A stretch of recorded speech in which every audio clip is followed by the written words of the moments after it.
ये चुनावी सभा है। अभी 5 महीने पहले मैं भी आपके बीच में आया करता था। खेत लंबा था, जो 5 विधानसभा का चुनाव था। आप लोगों से किसी से मिल पाया, किसी से नहीं मिल पाया, लेकिन मैं आपसे क्षमा प्रार्थी हूँ, क्योंकि हम लोग बहुजन समाज पार्टी के साधारण से कार्यकर्ता हैं। आदरणीय साथियों, लंबे समय से काम कर रहा हूँ। आप लोग याद करिए, 96 में मेरा भी टिकट कटा था। माननीय जसवंतलाल पाल जी यहाँ से विधानसभा का चुनाव लड़े थे, और तब से तमाम विधानसभा का चुनाव हुआ, लोकसभा का चुनाव हुआ। हम लोगों ने तन मन धन से जो भी प्रत्याशी आए उनको चुनाव लड़ाने का काम हम लोगों ने किया। इस बार आदरणीय बहन जी का आशीर्वाद मिला और मैंने लोकसभा का चुनाव आपके सामने, आपके बीच में, जिस भी हालात में हमने लड़ा, वो हालात तो दूसरी थी। संविधान बचाने और संविधान खत्म करने की हल्ला मची थी। उसमें तमाम लोग, हमारे समाज के लोग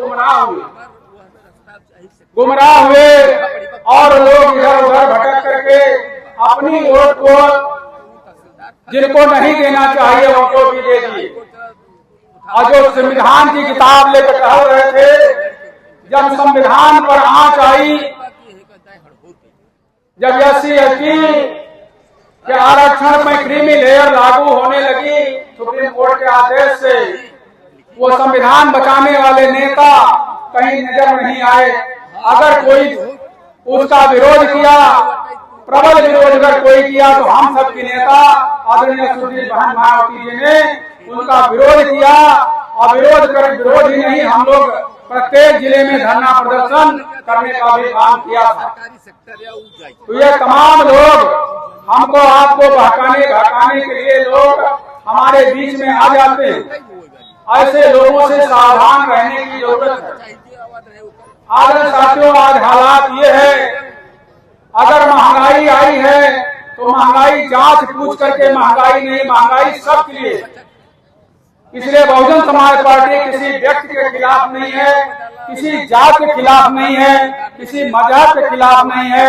अगर बहुजन समाज पार्टी है तो किसी विचारधारा की पार्टी है, एक विचारधारा लेकर चलती है, जो मानवता की क्या पहचान, मानव एक समान, ये जितने भी इंसाफ, इंसानियत और इंसान की लड़ाई बहुजन समाज पार्टी लड़ रही है। मित्रों, आज बेरोजगारी है तो चाहे ब्राह्मण का बेटा हो, चाहे क्षत्रिय का बेटा हो, चाहे SC ST का बेटा हो, चाहे OBC का बेटा हो, बेरोजगारी सबको आ रही है कि नहीं? सारे लोग झेल रहे हैं कि नहीं झेल रहे हैं? कितने बच्चे पढ़ लिख करके ओवरएज हो गए। जब से भारतीय जनता पार्टी की सरकार बनी, एक भी वैकेंसी नहीं आई, एक भी भर्ती नहीं हो रही है। सारे बच्चे ओवरएज हो, बेरोजगार हो रहे हैं। ये 5,000 10,000 बीटेक करके, बड़ी बड़ी डिग्रियां लेकर के, अच्छी पढ़ाई लेकर के बेरोजगारी झेल रहे हैं। ये किसी जात, किसी धर्म, किसी मजहब की बात है? आज हालात बद से बदतर हो गई है। आज हालात ये है कि 5 किलो अनाज दे करके, जैसे मैं उदाहरण दे रहा हूँ, जैसे आपके जेब में 100 रुपया डाल दिया जाए और बाद में 200 रुपया आपके जेब से निकाल दिया, तो आप फायदे में कि नुकसान है?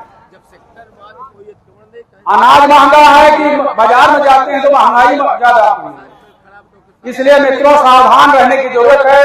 समय आता है, समय आने पर आप थोड़ा बुद्धि विवेक विज्ञान का थोड़ा प्रयोग करा करिए। इसलिए अगर इस देश में अगर किसी ने अमन चैन कायम किया है, कानून के द्वारा कानून का राज कायम किया है, और किसी भी जात, धर्म, मजहब का भेदभाव नहीं किया है, सर्वजन हिताय सर्वजन सुखाय के आधार पर इस प्रदेश को चलाने का काम 4 बार की सरकार में, चाहे 4 महीना की सरकार रही हो, चाहे 6 महीने की रही हो, चाहे 15 महीने की रही हो, चाहे 5 साल की सरकार रही हो, आदरणीय सुधीर हमारे नेता बहन जी ने शासन कैसे किया जाता है करके दिखाने का काम किया है। आपसे कुछ छिपा नहीं है। अगर कोई शंका व्यक्त होती है किसी को, तो कलम कागज लेके बैठ जाइए, 3 कॉलम बनाइए। 3 कॉलम में एक कॉलम लिखिए भाजपा, एक में लिखिए बसपा, एक में लिख दीजिए सपा, और एक बिंदु पर आप डिस्कशन कर लीजिए। सड़क, शिक्षा, पानी, बिजली, जितनी भी मूलभूत आवश्यकताएं हैं, अगर नंबर 1 हमारी नेता आदरणीय बहन जी ना रही हो, बहन जी की सरकार ना रही हो, तो मित्रों मैं चैलेंज के साथ कह रहा हूं कि आप बहुजन समाज पार्टी को वोट ना दीजिएगा। अगर नंबर 1 हमारी सरकार बहुजन समाज पार्टी की सरकार रहती है तो मैं आप लोगों से अपील करना चाहता हूं, निवेदन करना चाहता हूं कि आने वाले 20 तारीख को भाई चितेंद्र सिंह हमारे आपके बीच के हैं, हमारे भाई हैं, हम सबका दुख दर्द जानते हैं।